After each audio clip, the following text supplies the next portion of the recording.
Good morning, good afternoon, good evening, whichever time you have to watch this video. We are supposed to have a lecture today, so we'll be doing the recording also. Want to continue with the DCS216 lecture, computer hardware maintenance and repairs 2. And our focus has been on operating systems. So I will continue from where we stopped last time. Let me share my screen. I want to share my screen. Let me see where the screen is now.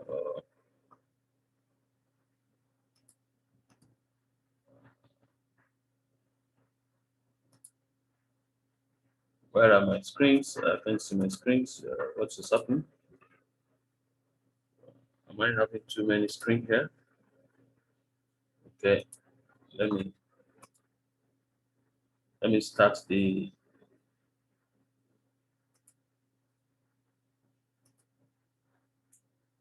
Let me see. Something seems to be happening.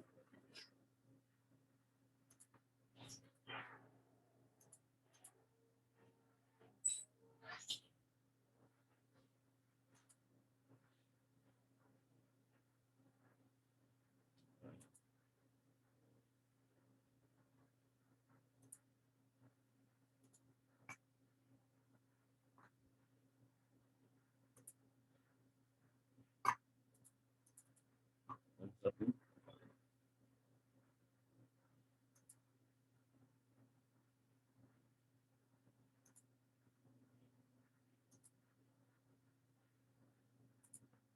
I'm not seeing anything to share here. What is the problem?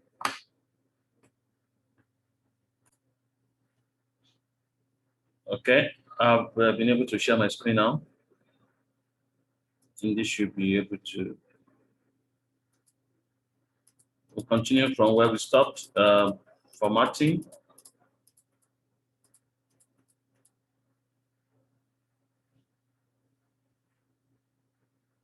Yeah, this is where we stopped in the last lecture, talking about hard drive setup procedures. And we have mentioned that you can actually set up your operating system using two methods. One, you want to install the operating system over a network from the server. So the operating system is already on the server, and then you able to connect to that server from the workstation you want to install the operating system on. And that makes it easy for when you are maintaining a large number of workstations or desktops connected to the central server. Okay, then you can also install from the operating system files that are stored on CDs or DVDs, which is probably the most common in our environment. You want to install on your laptop that is not connected to the network. Or at times, people also want to use they may want to get ISO image and burn it to CD or DVD and install from there. Now, we said before you actually install your operating system, your hard drive must be prepared. And one of the things we do, or two of the most important things we do, is partitioning and formatting. So as I've earlier explained, partitioning allows you to divide your hard drive into logical boundaries. So your hard drive must be logically divided to boundaries. We call them partitioning. By way of illustration again, Partitioning is like mapping out a piece of land, knowing the boundary of it. And then you also want to demarcate that this one will be for this one will be for this. That is partitioning. For instance, if somebody has a piece of land and he wants to use one to build, another one to farm, another one to do other things, so they can be partitioned or properly demarcated. So the next thing is the file system must be created on the hard drive. That is where you need to format. Formatting is preparing the hard drive to accommodate to contain data files.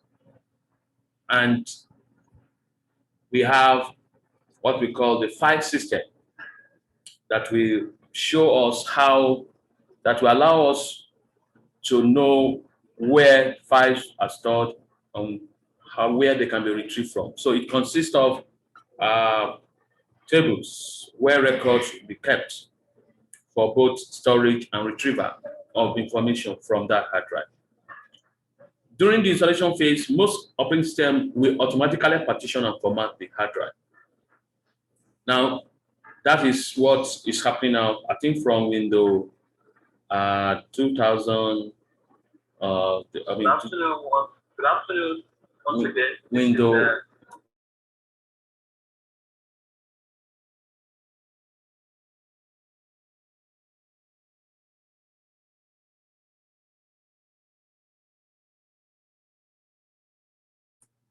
Okay, sorry for that interruption. Another video was playing on the background.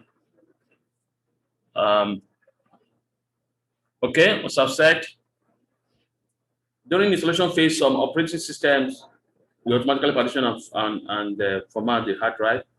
Windows 10 does that now. Windows 8 has been able to do that before. From Windows XP, Windows 98, you will need to Windows 98, Windows, Windows Millennium and all that, may have to partition and format manually before you are able to install the operating system. So now, what is all about hard drive formatting? The first question on 100% deals with formatting and partitioning the hard drive. So the first thing that will be done is partitioning. Okay, the formatting puts consecutive circuits that divide the partition space into sectors, cylinder, tracks, sectors. Now, formatting is just like after you have prepared your piece of land and then you want to put ridges and beds, for this particular kind of crops. I want to plant yam. I want to plant cassava. I want to plant tomato. So you have to prepare that and format the land. So that is all about that. It's very, very important that you take note of that. Okay.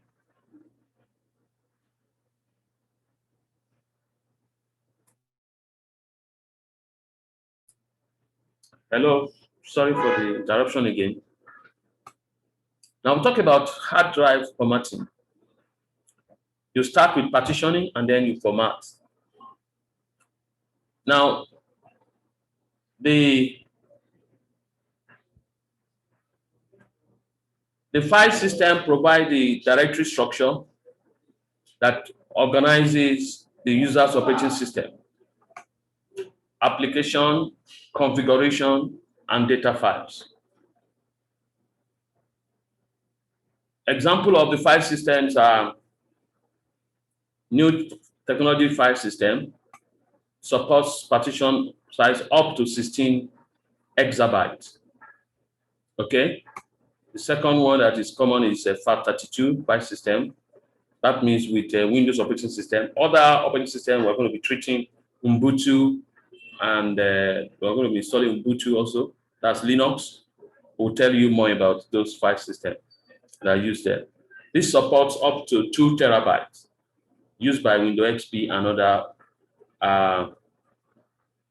operating system versions. So, okay. Now the next thing is, want to install the operating system.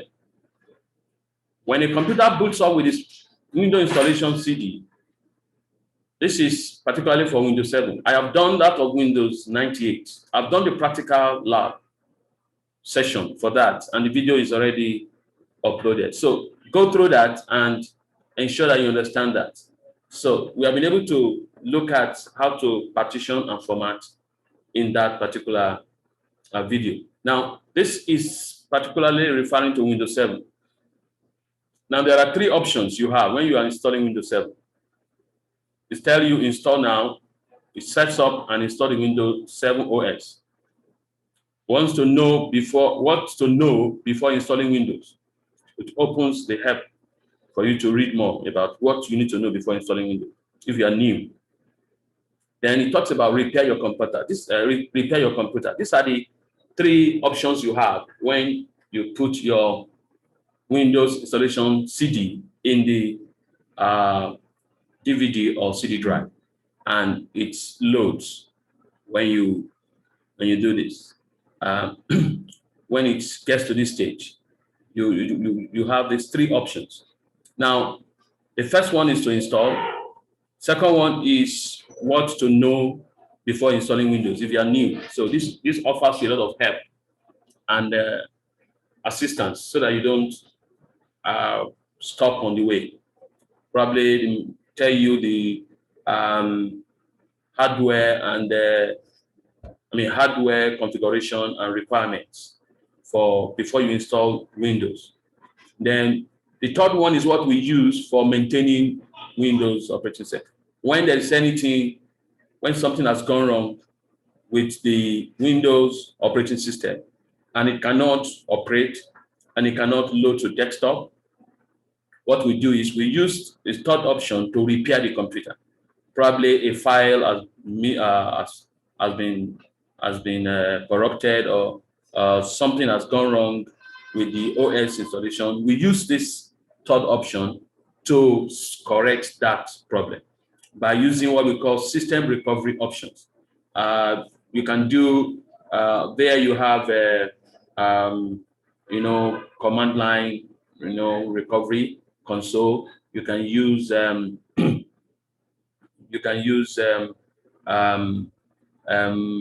restore option, system restore option, to restore the system back to the previous working state, and some others like that. Now under install now, 3 options are also available: upgrade, custom, quit. Now, upgrade is when you are upgrading from a previous version of Windows. It will keep your current files, your current settings, and your current programs. You can use this option to repair an installation. Okay, if you actually want to keep everything, so you can use that to repair an installation if the same version is what you have on it.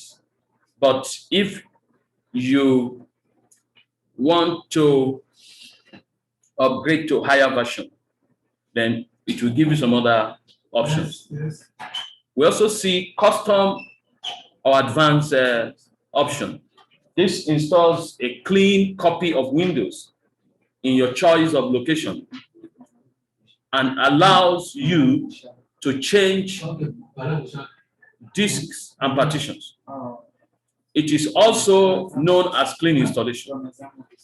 So this is very important when you are doing clean installation.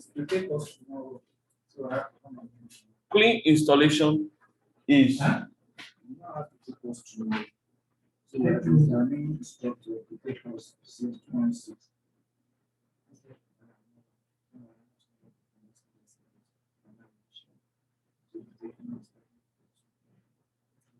so custom advanced installs a clean copy of Windows in your choice of location and allows you to change disk and partitions. It is also known as a clean installation. So when you are doing clean installation, you are actually going to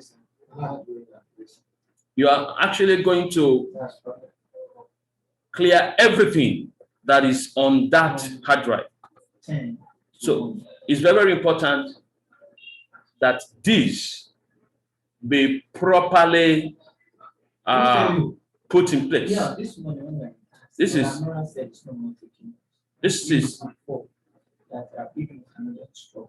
then the quick session is to exit setup. Now, you also need to, after you have finished the installation, you also have opportunity of creating accounts. We have account creation. So Windows 7 has 3 types of user accounts: administrator, standard, and guest. The administrator account must be created when Windows 7 is installed. So after it has taken you through all the stages and it has been able to finish everything, then you'll be able to create the user account. So administrator has the full control over the system. The standard and the guest accounts also can be created. Now, the standard accounts are those who are using the system for their normal work. So administrator account has super privileges. We also call the administrator super user. So the administrator account must be created when Windows 7 is installed. To create or remove a user account in Windows 7, use the following path. You see Start, Control Panel, User Accounts, Add or Remove User Accounts. Now, after you have completed the installation, we're going to do all these practicals, okay? When we are doing the installation on Windows 7. So you're going to see it very clearly. So it's going to be very easy.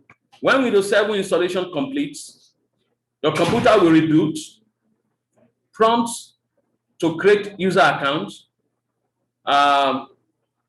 ask you to register with Windows 7 and verify that you are using a legal copy of the OS. Verification enables you to download patches and service packs.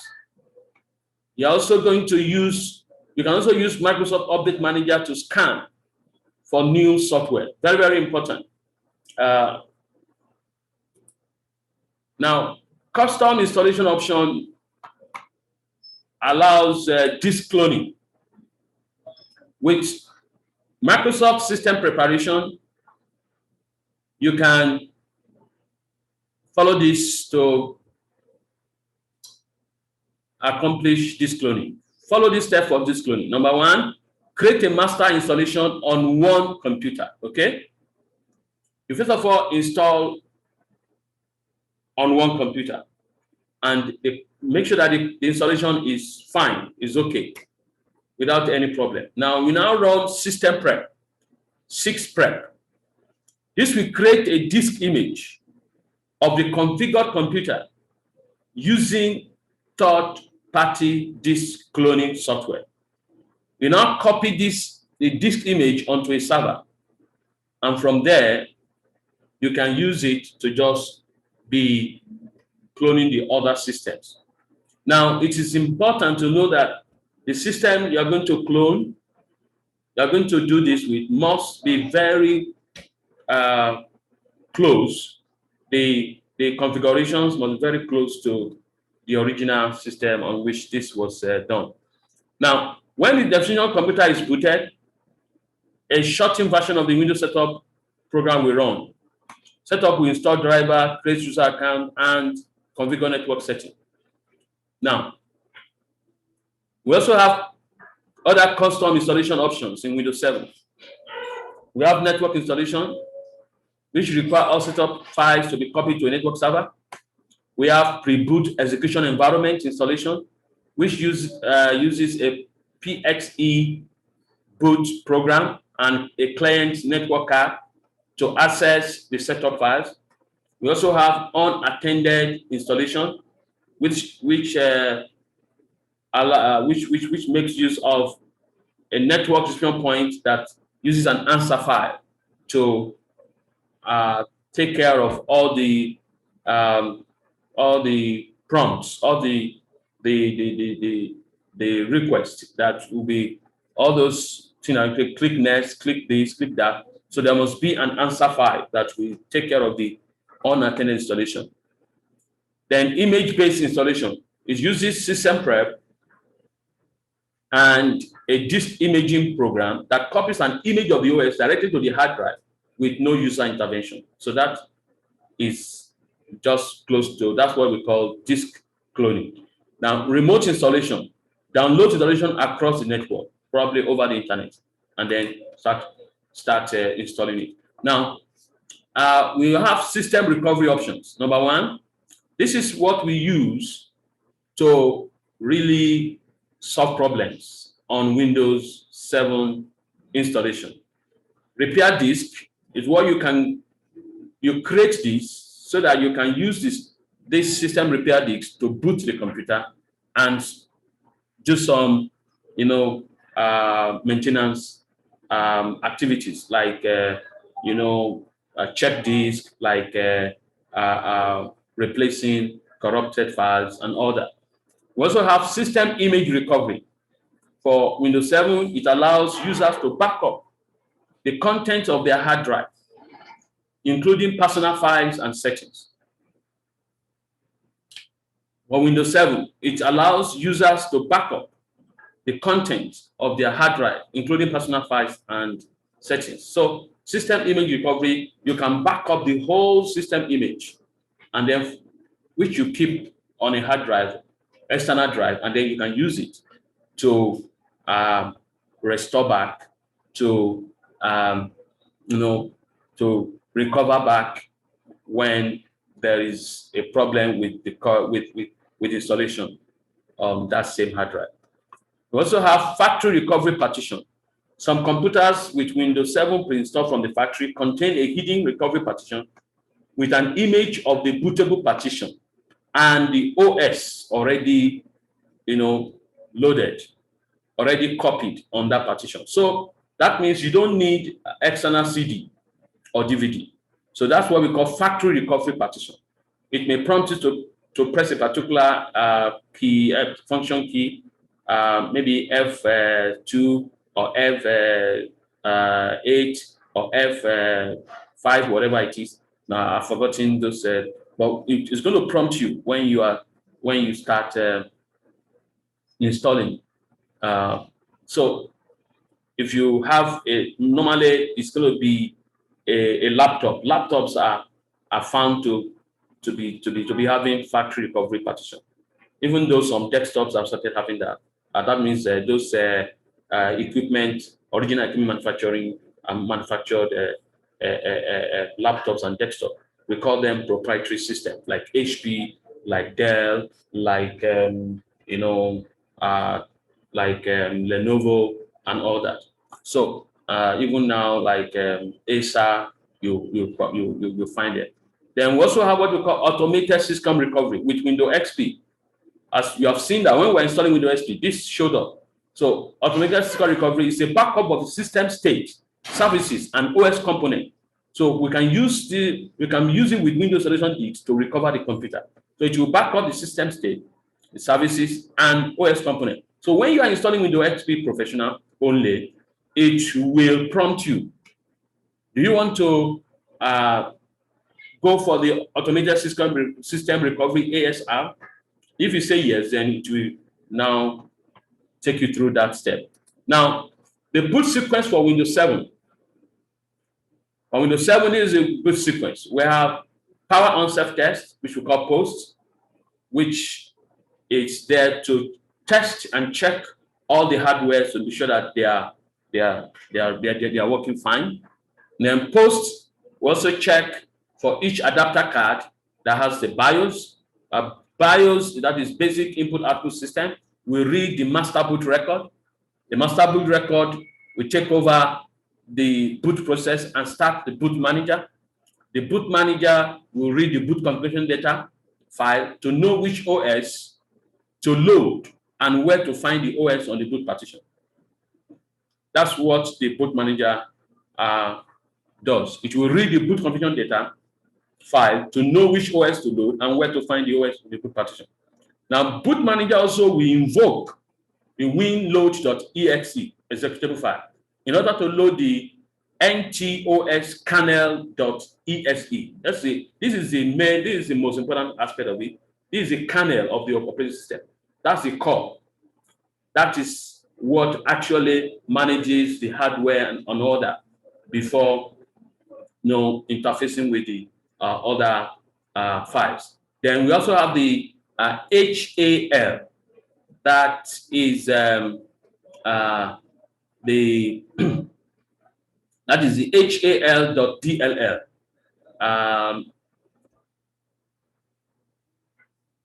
This is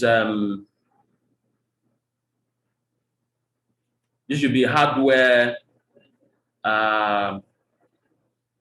list, hardware abstraction list. Yes, I just remember now, hardware abstraction list.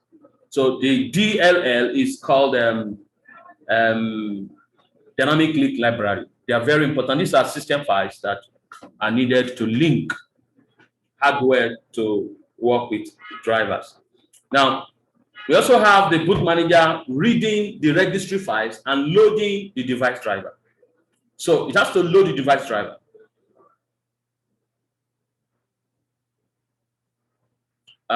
Okay, sorry. HAL is hardware abstraction layer. Hardware abstraction layer .dll with dynamic link library. Very, very important. Now, ntos kernel.exe will start the winlogo.exe program and displays the Windows login screen. Okay. Then these are the setup mode. After the sequence, it's where you press the F8 key during the boot process. It will open the Windows Advanced Startup option menu, which allows you to select how to boot Windows. We also have safe mode. Safe mode with in that Windows Advanced Setup option, safe mode will start the Windows, but only loads drivers for basic components such as the keyboard and display. This is important when you are having problem with Windows loading to desktop, booting to desktop. If you are unable to boot to desktop, where you are able to use your mouse, and your mouse, when you get to a particular point and the mouse hangs, and you are unable to do anything before the window completes the boot process, then safe mode. So you can press F8 and start with, can select safe mode so that it can load basic components. Can load drivers for basic component. Normally, when there is a kind of hanging or system not completing the boot process, it's likely there's a driver problem, driver corruption or whatever, and that can be corrected with safe mode. It will not load all the drivers. And from there, when you are able to boot to safe mode, you are now able to find which driver is a problem, and you can now uninstall and reinstall those drivers. And then you now boot to the normal mode. Safe mode with networking support is to start Windows identically to safe mode, but it will load the driver for network component also. Now, this is important when you will need to also troubleshoot to know if you need to get access to the network. Okay, safe mode with networking support. Okay, safe mode with networking support. You'll be able to access the network and be able to solve problems that need support with network. So we also have safe mode with command prompt. Yes, this is what we normally use when we want to use our command to correct problems. So safe mode with command prompts. To start Windows, we load the command prompt instead of the GUI, instead of the graphical user interface. And then we can now use commands to do check disk, to do repair this, repair that. Now, when that has been done properly, you can reboot the system and the system will start working. So we can use save mode with command prompt to also maintain our system. Now, the next mode of the startup mode, where after you have pressed F8, is last known good configuration. This is a very important mode. Last known good configuration. It enables the user to load configuration settings of Windows that was used the last time that Windows successfully started. Okay, so because anytime Windows starts successfully, there will be a backup, a registry backup of whatever the window configuration setting is. And so when there is a problem, you can easily revert back to that last known good configuration. And when that is loaded, so this is going to correct any problem that came up after the last known good configuration. So it does this by accessing a copy of the registry that is created for this purpose. So each time you boot your system, it will create a copy of the registry that works fine. And when that is done, it will keep a copy of it. Anytime there is a problem with your Windows operating system, you can click on F8 and say last known configuration, last known good configuration. It will quickly access this copy of the registry that worked fine the last time. And then that can solve the problem in most of the cases. But if that does not solve the problem, then we'll now begin to do some other troubleshooting,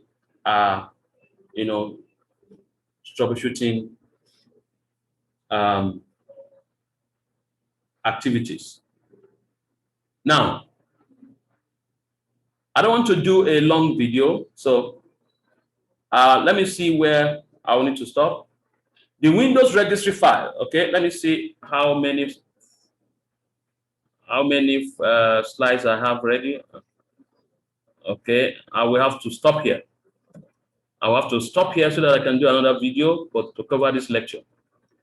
I don't want to, because I need to do explanations. If I don't do details, so I'm going to stop here. The next lecture I will do will be on Windows registry. Okay, I'll start because you need to understand Windows registry. Very, very important. Okay, so bye for now. Thank you very much for your attention.